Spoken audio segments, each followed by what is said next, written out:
Yeah, but that applause didn't feel authentic. It was, I can't accept it. No, you guys have to spontaneously break into applause in the middle of my thing, okay? It's the only way I'll feel good. There we go. The only way I'll feel good about it.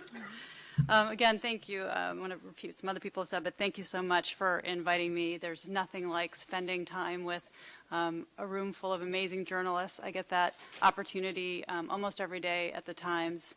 And I remember probably one of my first, again, I'm only a year, I'm still very young, not in age, unfortunately, but in terms of my lifespan at the Times, you know, a lot of people are there for many, many, many years. It's an excellent company and a company that most people who work for, I'd say just about 99% of the people that work there are incredibly proud to be there. We all share our desire and the mission to keep the New York Times relevant for years to come, and to be in meetings with journalists talking about various subjects. It's always fascinating the amount of questions you get, how inquisitive and smart and charming they are, and I always end up saying too much. I don't know, you guys are very good at getting the truth out.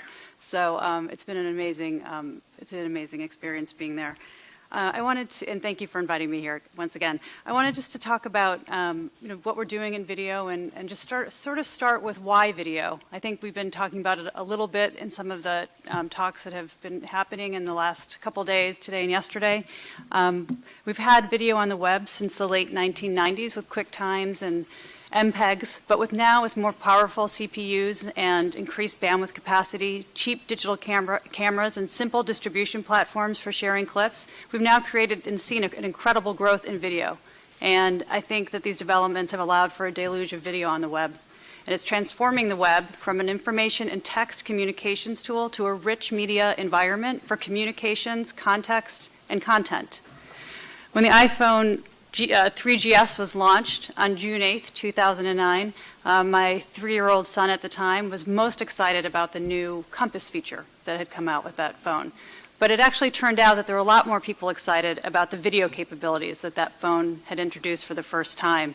And within 4 days, YouTube saw a 400% increase in the amount of content that was uploaded to YouTube just within a matter of a few days of that phone coming out. And today, we've seen a lot of numbers and statistics, but one I am constantly just amazed by is that there's 100 hours of video uploaded to YouTube every single minute. So if you think about this last couple of minutes that I've been talking, how much video has been uploaded. It's really mind-blowing. And the Pew report just put out a report recently that 10% of U.S. adults are getting their news from YouTube right now.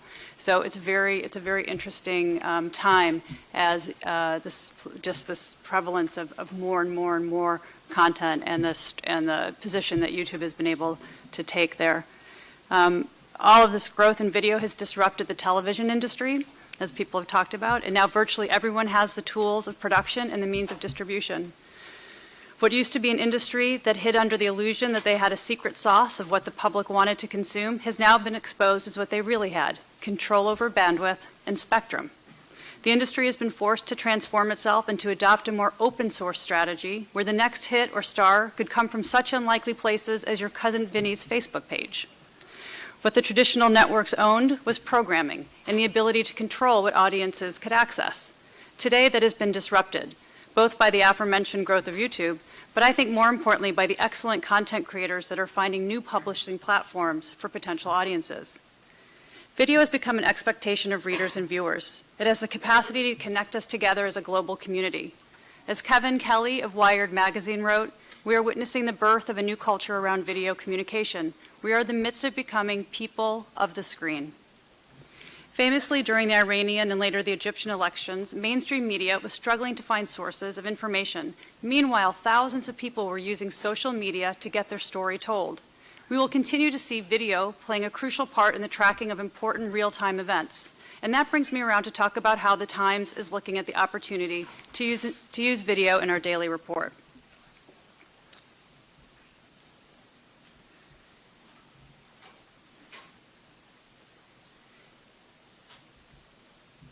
I'm going to go to that slide.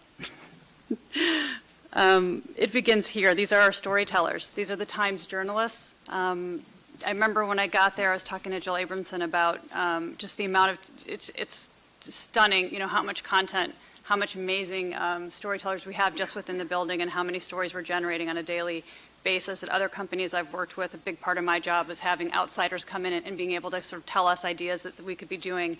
And here we just sit, what she called, I'll never forget this, she called it a buffet of incredible stories that the Times caters basically every day. And these are the people that are creating it.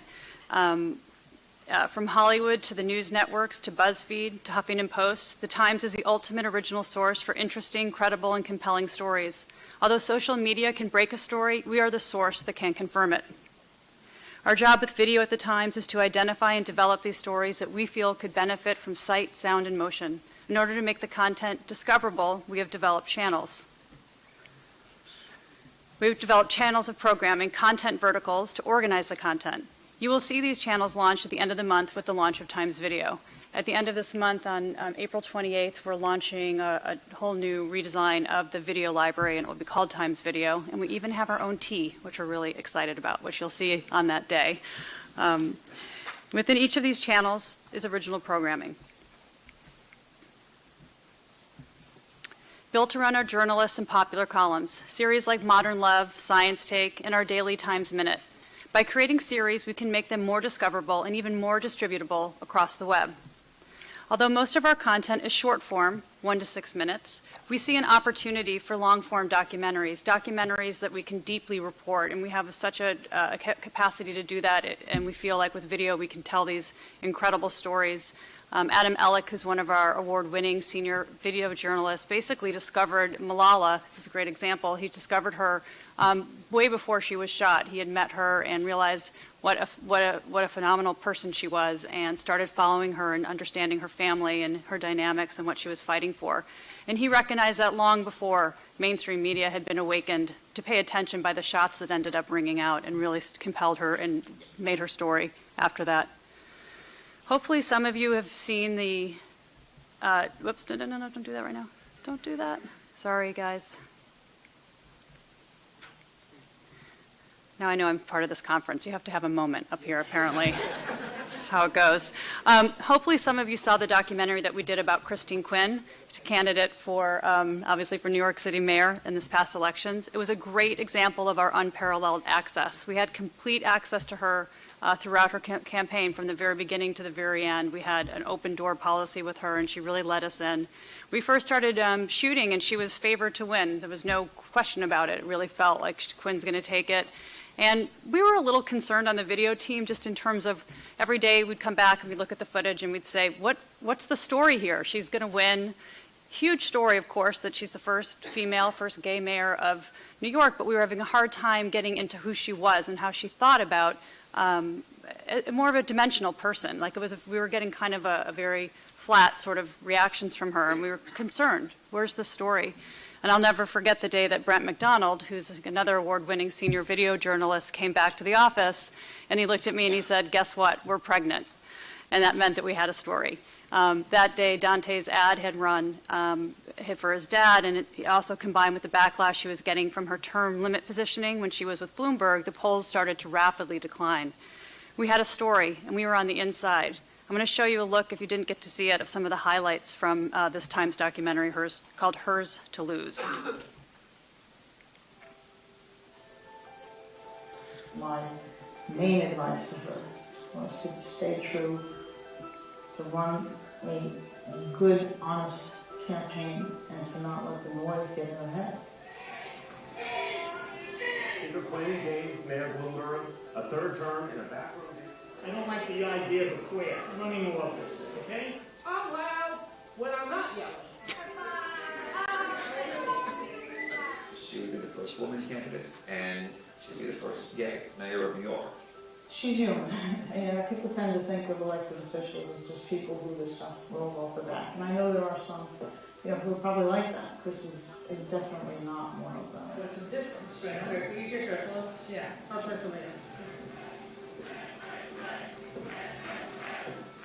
One victory will send a message. I think short of me or somebody on my team making a big mistake, running it into the runoff.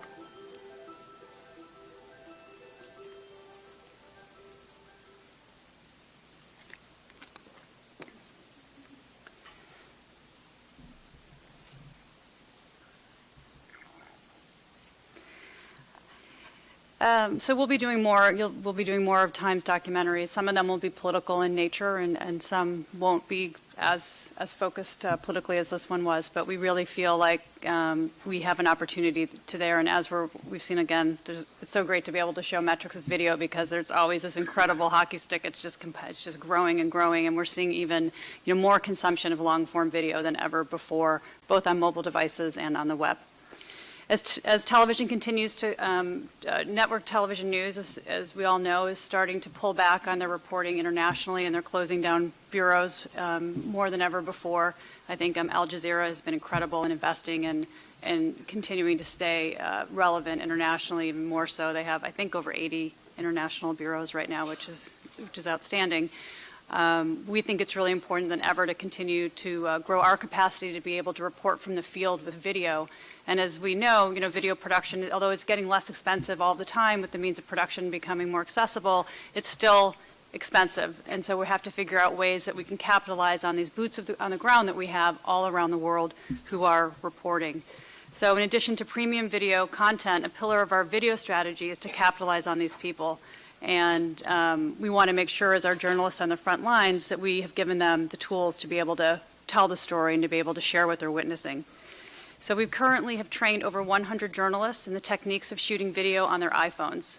These films can be shot, edited, and sent directly to our CMS to be quickly uploaded onto the site. Recently, there was a big explosion in Harlem, and it was our video journalist was actually there reporting it. And typically, he shoots it on his Canon 5D, and then he's got to get it back to us, and then we edit it. And that process takes time, obviously. And he just got frustrated. He's there, he's reporting it. He pulls out his phone, and he used, we have a platform that we're using in order to do this, and we got this amazing footage. So not only will our journalists be using it, but even our video journalists will also be using it. So I want to show you some examples of some of the shows or some of the episodes or pieces of content we've been able to do with journalists from the field. This is a series, when you watch it on the Times, you'll see it. It's called Video Notebook, and that delineates that was created by a journalist.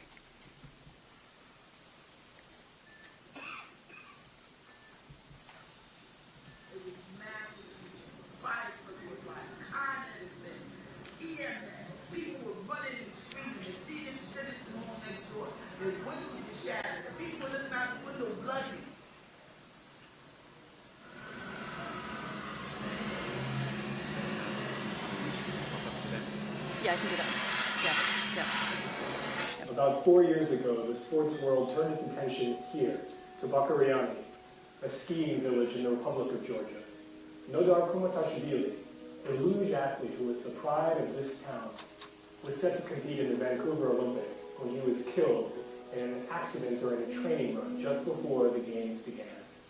There were many questions about who was to blame for the tragedy, and even now, 4 years later, many of those questions remain unanswered. This is Nicholas Coolish, reporting for the New York Times. After a 5-hour drive on one of the many unpaved roads that cross the Republic of South Sudan, I made it to America. Sitting on the banks of the White Nile, it's also the closest I could get to the front lines, in a country that less than 3 years ago was celebrating its independence. Hundreds had recently arrived on river barges that had served as a path to safety. It's kind of hard to tell how people survive and made it through this side of the river. The White Army just take over after everybody left the village. They burn all their huts and they shoot people too during that fight. And when my mother got shot, my grandfather and mother said that. I tried to defend them, but I did nothing. I had this gun, but when I tried to shoot them, I did nothing. So enough. So I'm getting the hook. I'm going to have to go, but I want to show you really quickly. This is a little bit of a preview of what the redesign will look like for Times Video. It's going to be a really elegant design site that you'll be much more easily, I think, navigable than what we're seeing today. And everything will be broken down by channels, and then there'll be original content within all of those channels. And then, of course, with the NYT, the recent, we call it the NYT 5 redesign, but that probably means nothing to you, but the last redesign we just launched in January allows us to now present video really beautifully, elegantly within the stream of the article stream as you're reading. So a lot of exciting things happening in video. Keep an eye out for April 28th with the new launch of Times Video. And thanks again for having me.